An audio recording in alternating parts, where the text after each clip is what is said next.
All right, hello everyone, and thank you for tuning in once again to the Black Box Podcast, BBOR, Black Box Online Radio, coming to you from West Virginia. One of the subjects that we talk about from time to time on this channel is cult leadership. How do cults form? How do they spread their message? And there are a lot of varying kinds of cults out there. Some are religious and spiritual, others are political, and they try to kind of get people to get around a political figure using belief as opposed to kind of arguing out the ideas. Today we're going to revisit the subject, but I would just say in the past that I really found a very interesting presentation on it that was called Six Signs of a Cult Leader, and maybe I'll post a link to it. And we kind of did sort of a expose on that last year, and I took what the heart and soul of their issue, and we put out a BBOR video called Three Signs of a Cult Leader, because it's like, I thought that their three best points were, what a cult leader does is they discredit all of the ways of the past, that's number one.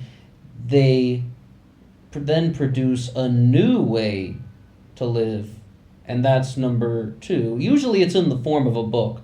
And then the third way is they tell you that there's something missing in your life, and the only way to get it is that you have to follow their teachings. Maybe they'll say that you are not happy and that you will get happiness through our pathway. Maybe they say you are not loved and you'll get love through our pathway. Maybe they say you are not intelligent, and the only way to be an intelligent person is to follow our teachings, or my teachings, if it can even be involved with a single person, right? Okay, but we're going to talk about two new signs of a cult leader today. But you have to stay with me, because there's a little bit of an introduction that we need to give to all this. One of the so-called quote-unquote political cults that I like to listen to from time to time is called Marvelous Work and a Wonder. They say some very interesting things, and it's kind of this sort of wacky but still somewhat creative way to talk about religion and politics. Once again, they're called Marvelous Work and a Wonder. They had a website, marvelousworkandawonder.com, and finally I got around to listening to the backlog of their radio uploads. There's this website, blogtalkradio.com, maybe you've heard of it, and they always would post about it, and I knew that it was out there, and as soon as I started listened to about, the fragments of 3 radio episodes, they long drawn out things, much longer than what we do here on BBOR. Then, all of a sudden, all of it went away. All of their backlog of the uploads went away. Their YouTube channel just disappeared. The Marvelous Work and the Wonder is also connected to the political group, the Humanity Party. These guys kind of think that religion and politics are one and the same, so their words, not mine. Their description, not mine. The Humanity Party has gone away too from YouTube. They still have their Twitter page up, but it hasn't been updated. No explanation given just yet. And I was just like, wow. I mean, when you want to talk about some things like political cults, it's like, the reason why this group, these two groups really, I mean, once again, they say that religion and politics are one and the same, so they have a religious name, Marvelous Work and a Wonder, and a political name, the Humanity Party. The two new signs of the cult leader that we need to look at would really just be when somebody says that they have a perfect plan for world peace, a perfect plan for world civilization, a perfect plan for humanity, hence the name Humanity Party, and that there is no alternative. And this is something that always used to drive me crazy about them, because they would actually be talking about political ideas, but then they would always say the Humanity Party has the answers. No one else does. And I would just be like, I want to, kind of start talking about their organization more. But then I'm like, when you say no one else does, I was like, what a bunch of douchebags. Is that how we're going to be promoting Black Box Radio now? Be like, Black Box Radio has the best opinions. No one else does. That would be silly. And yeah, it is a silly thing to talk about politics and just be like, we have the best idea for a political plan. No one else has an idea as good as ours. This is how it starts to turn into something that is reminiscent of a political cult, as opposed to just some very, very determined politicians. I mean, yes, I mean, politicians have ideas, and yes, the followers of politicians are often convinced that their person is right, that their man or their woman has the right answer. But the thing is, though, they're up for arguing it. When you're listening to a lot of those talk radio guys, even, they're just bashing each other and they're saying, I don't like Obama because of this, I don't like Donald Trump because of that. But they let people call into the show and they debate. That's the whole point. It's like debating the thing out. You're arguing your case. It's not so much about blind leadership, whereas opposed to, just putting out this tagline, Donald Trump has the answers, no one else does. Barack Obama had the answers, no one else does. A political cult leader is going to be doing something like saying that they have a perfect plan and saying that they should not be challenged. Two very important signs of a cult leader. I'm not so surprised that Marvelous Work in a Wonder got shut down, or that they've taken down all their stuff. They made a lot of their YouTube videos private, so I'm not so surprised. But what I would say about them is that this is a very long, drawn-out explanation, and once again, I don't really like to talk about religion too much on the channel, so we'll just summarize a few things. They say that the Old Testament and the New Testament were created for a reason, that the people who were the writers of the New Testament looked at the Old Testament and said, there's a lot of destructive things going on in the Old Testament, so they created a plan to eliminate poverty. I mean, that's what the New Testament's really about. You'll find things like there's no place for a rich man in heaven, feed the hungry, clothe the naked, care for the sick, things like that. It was supposed to be a message of that in that way. But the thing is, it didn't completely work. I mean, the greed still persisted. So, in the 1800s, there's this guy named Joseph Smith who kind of became the spokesperson of the Mormon Church. But one of the things that is rarely talked about is Joseph Smith was somebody who was working for a group of individuals. There were people behind the scenes who were composing the quote-unquote Book of Mormon, and Joseph Smith was just the face of it. The people who were behind the Book of Mormon were sort of like a council, a board of directors, if you will, and they were promoting the idea that the only way you can get people to mobilize is if you lie to them first. Did Joseph Smith really think that he could translate gold plates by talking to people in other solar systems using the seer stones and stuff like that? No, he didn't really think that. He was putting out this thing that's done in kind of a somewhat of a bizarre fashion because, once again, the only way you would get people unified around an idea is if at first you lie to them first. I don't know what people think about that too much, but it's like, and I would talk about this idea with a few people. Even met a guy once who claimed, he's like somewhat of a religious scholar doing like his grad school work on the history of religion, and he just looked at me and said, "No, Joseph Smith was a con man." I mean, that was just his response, and I'm just like, yeah, okay, point taken, point taken. But the thing is, though, the points that were addressed by Marvelous Work in a Wonder is that, yes, he was a con man, but there's a reason for that. They didn't need some sort of massive intellectual guy to get up there and start trying to spin a bunch of things. The vast majority of people wouldn't go along with that. They didn't need a lecturer, a professor. People wouldn't have gone along with that en masse. So they needed somebody who was just kind of an average individual, but still had the ability to communicate in kind of a very, very convincing fashion. That's why they went for a con man. Con man, of course, means confidence man, right? And Marvelous Work in a Wonder used a guy called Christopher Namelka, who for a while was saying that he was the reincarnation of Hiram Smith. But then, once again, he backtracked on that. He said he could translate the sealed portion of the Book of Mormon. Like, they had bands on the gold plates that Joseph Smith had, and there was a sealed part that had not been revealed yet, which is called like a fail-safe, where it's like, it's part of a religion that hasn't been revealed yet. Christianity and Islam also have things that have not been revealed yet. Alright, so you have that set up. And then once again, this guy just says he's doing the same model. He came out very quickly and said that, yeah, I was making all that stuff up. Why?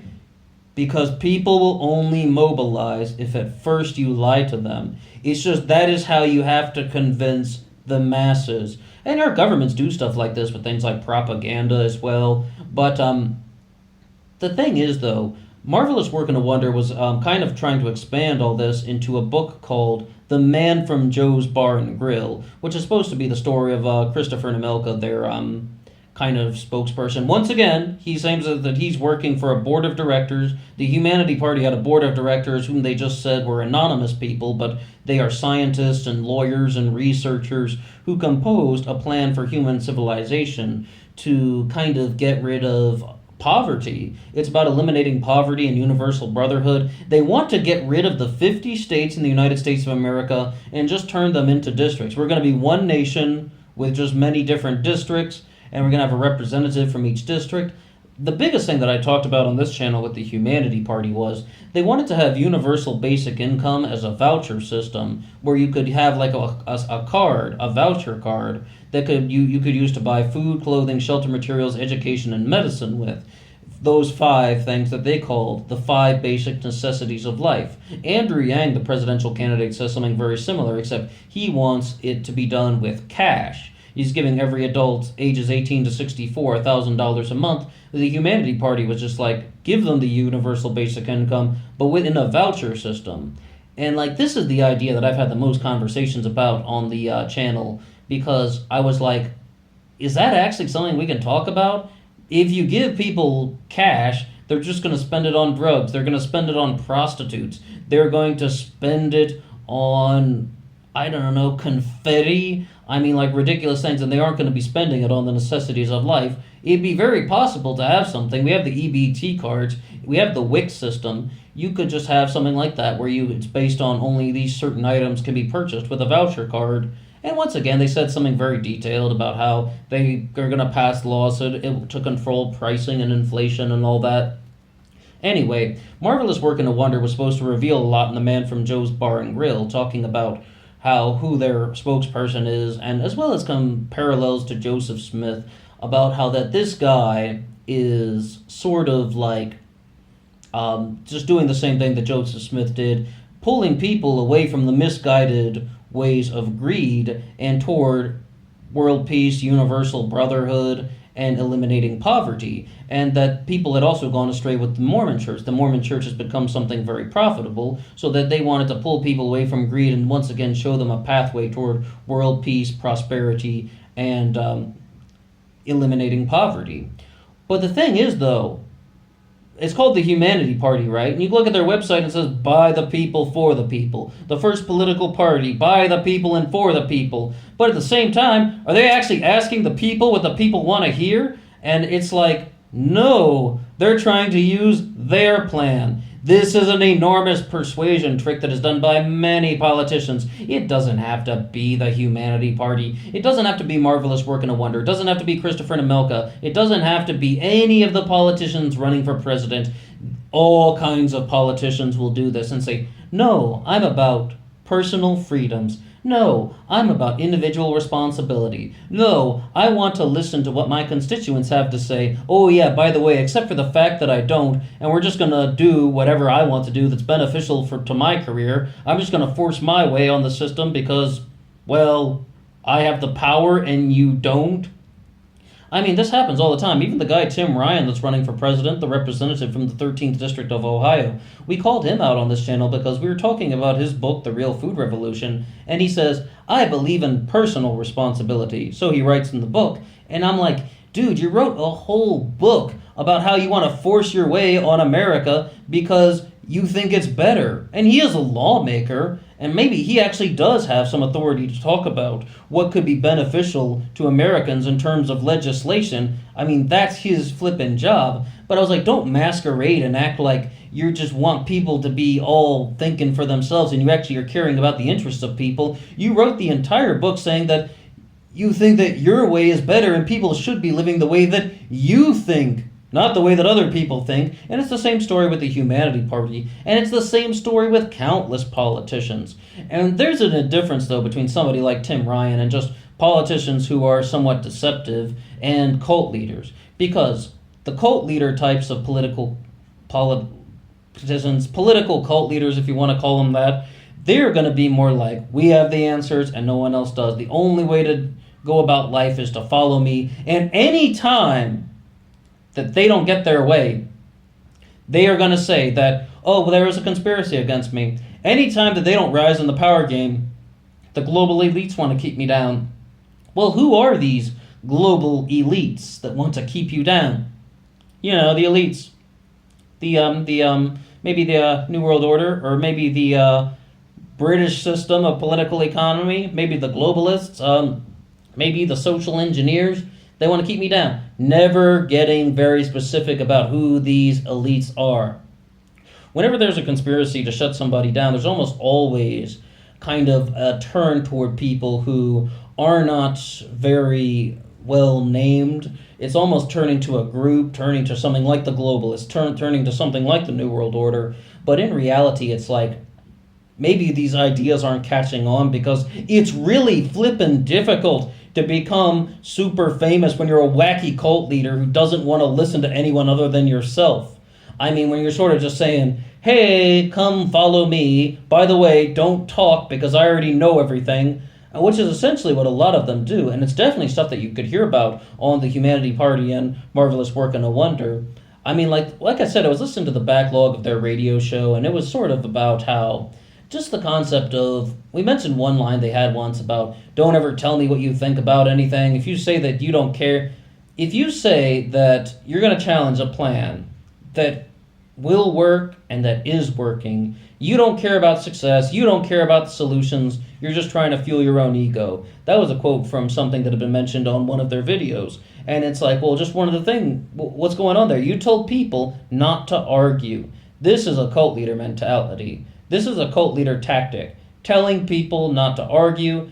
Well, it's controlling free speech. That's what it is. And I don't mean the freedom of speech. I mean free speech in terms of discussions and dialogues. It's controlling people's right to petition. There's one of the reasons why we have those things in our United States Constitution, the First Amendment, the 5 freedoms. A big thing about that, though, is there's a reason why people go to law school. I will just say that. All the amendments of the Constitution, the Bill of Rights, they don't exactly function as easily as people say they do. If you ever get an opportunity to talk to a lawyer about the First Amendment, I would highly recommend it and just listen to their insight about how the First Amendment functions. It can be viewed like as something that's rather intricate, and the lawyer that I was talking to introduced it to me by saying, listen, the First Amendment's kind of tricky and it's connected to a bunch of other laws. It's not so blatant that it's just free speech and free religion and right to petition and all that. I would highly recommend everybody do that, at least, as frequently as possible if you get a chance. I mean, the law is a tricky thing. That's why lawyers have to go to an advanced form of higher education. But anyway, with the Humanity Party and Marvelous Work on No Wonder, they were also going to reveal some secrets about the world in a book called The Dream of Mortal Life, which was something that I had been anticipating. I was like, all right, bring it on, get the popcorn, let's listen to some wacky stuff about what's next. And they were going to say that, only from some of their other material, that we don't actually exist in any form of real material reality. We exist in the dream of a highly intelligent being. Once again, this is going back toward some of the Mormon theology. On their Twitter page, they were talking about how God is just the human sense of self-direction and the human moral compass. They were saying that's all God is. But then they said, we exist in the dream of a highly intelligent being, which ties into something, once again, I don't know too much about the Mormon church. I'm not a Mormon. But they're saying that the Mormons have Jehovah, Elohim, and Michael, and that Michael goes to sleep or something like that, and we exist in the dream of Michael or something. You know, it's just like 3 aspects of God or something like that. Whatever. I mean, I've been talking about religion way too much for a guy who says he doesn't want to talk about religion. Okay, so where does that leave us now? I mean, I'd say that I love listening to far-out, wacky ideas. Why? Entertainment. But there's a huge difference between being a follower and a supporter. There's a huge difference between being a casual observer and someone who is a devout believer. There is a total difference between someone who is watching something, has to hit pause every 5 minutes, and just because you're so flippin' angry that someone said something ridiculous. It's good to hear a variety of sources. It's good to hear a variety of perspectives. And what you can also do is, you can also recognize that even if somebody's completely wacky, and I don't mean that any of the specific ideas that I've said about Marvelous Work in a Wonder are necessarily wacky to everyone. Maybe you have a different perspective on it that I don't have. But it's good to be challenged. I mean, I like having the conversations about if we have universal basic income as a voucher system, is that something that we need to actually be looking at? I mean, is that something that we actually have to do? And even the concept of, do you have to lie to people first to persuade them? Is that something that we have to do? But the thing is, though, I would insist, though, that once you start to cross that threshold, you cross that boundary and you say that I don't want to be challenged, then you are the kind of person who's running a cult. When you're saying that you don't want to be, you don't want your political ideas to be argued. Maybe in terms of just like something like what kind of movies you like to watch or what music you like to listen to. You could say, hey, this is what I like. I don't care what you have to say about it. That's something harmless. Sure, bring it on. Say you don't want to be challenged on something like that. That's an opinion, not a belief.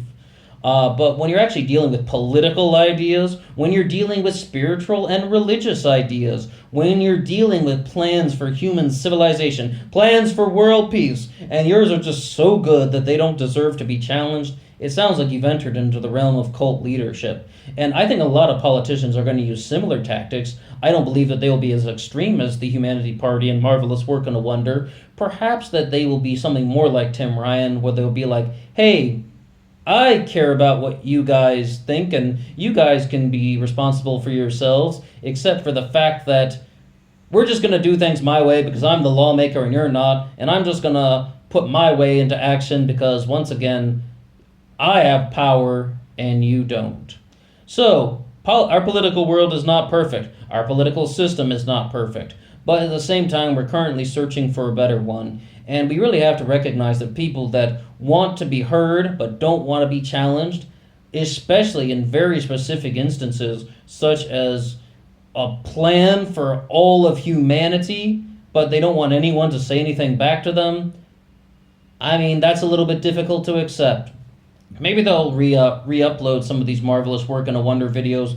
Even if they do put stuff out, I would highly recommend just listening to the radio show, because it's something that's like, you get to hear it in context of like a 2.5 hour monologue, and they had no commercials, which is an absolute gift. So many podcasts and radio shows, and even just YouTubers in general are just loaded with commercials. And I'm like, I just love to hear something straight, like the straight 2.5 hour monologue, because once you hear these things in context, you get a different perspective as opposed to a 2.5 minute soundbite or 2.5 minute segment, really. Perhaps that's a little bit longer than a soundbite.